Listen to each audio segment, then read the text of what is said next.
В этом небольшом цехе по производству бумажной продукции трудятся около сотни человек. Здесь выпускают бумагу разных видов, от салфеток, бумажных полотенц до туалетной бумаги и не только. Благодаря своему качеству данный товар успешно прошел всю экспертизу в Кыргызстандарте и с начала 2016 года начал вывозиться в страны ЕАЭС. Да, огромной помощью в нашей компании является получение кредита за счет средств фонда развития. То есть за счет этих средств мы смогли приобрести новое оборудование. Мы получили 16,5 миллионов сомов. Представителю Кыргызстана Калмыкову Ирину Михайловну. К слову, данное предприятие выиграло в национальном конкурсе «Лучший экспортер Кыргызской республики» в номинации «Лучший экспортер города Бишкек». Кстати, конкурс проводится впервые при поддержке правительства и японского агентства «Джайка». Всего в нем приняли участие 39 компаний, однако в конечном итоге победу одержало около 10 экспортных предприятий и всех областей по разным номинациям.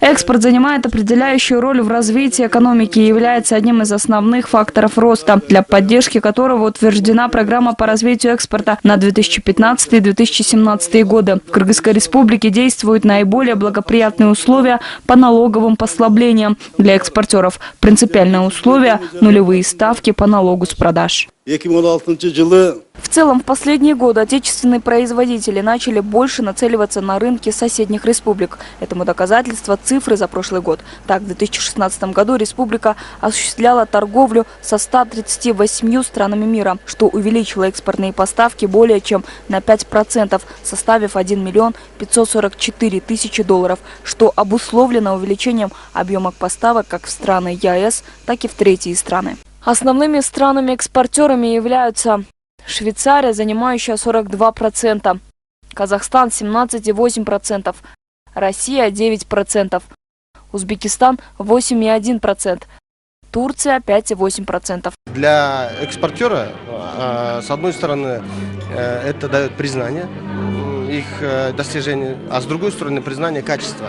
То есть для нас важен был не только объем поставляемой продукции, но для нас были важными ряд факторов, таких как предоставление рабочих мест, экологичность продукции и узнаваемость бренда за рубежом. Основные товары, которые экспортируются в эти страны, это в первую очередь золото, сельхозпродукция, товары текстильного производства и многое другое. По мнению экспертов, чтобы увеличить данные цифры, стране необходимо создавать лаборатории, которые будут выявлять качество поставляемого товара, а также подробно объяснять производителям возможные варианты экспорта. Ведь после вхождения страны в ЕАЭС, а также получения статуса ВСП+, у отечественных экспортеров расширились горизонты и появились большие возможности для своего бизнеса. Большая проблема в том, что у нас нет достаточного понимания среди общего населения, у всех бизнесменов, и сельских хозяйств о стандартизации, о соблюдении стандартов качества. Менеджмент стандарт качества ISO, стандарты безопасности пищевой продукции, ХАСП, стандарты, национальные стандарты европейских стран, куда мы собираемся что-то продавать. Да, во-первых, чтобы эти компании работали, нужно, чтобы само понимание, что необходимо сертифицировать, было у людей, которые производят какую-либо продукцию.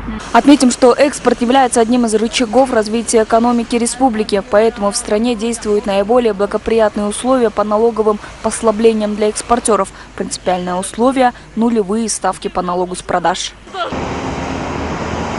Аида Матбекова, Чингис Тохтарбегулу, ЛТР, Бишкек.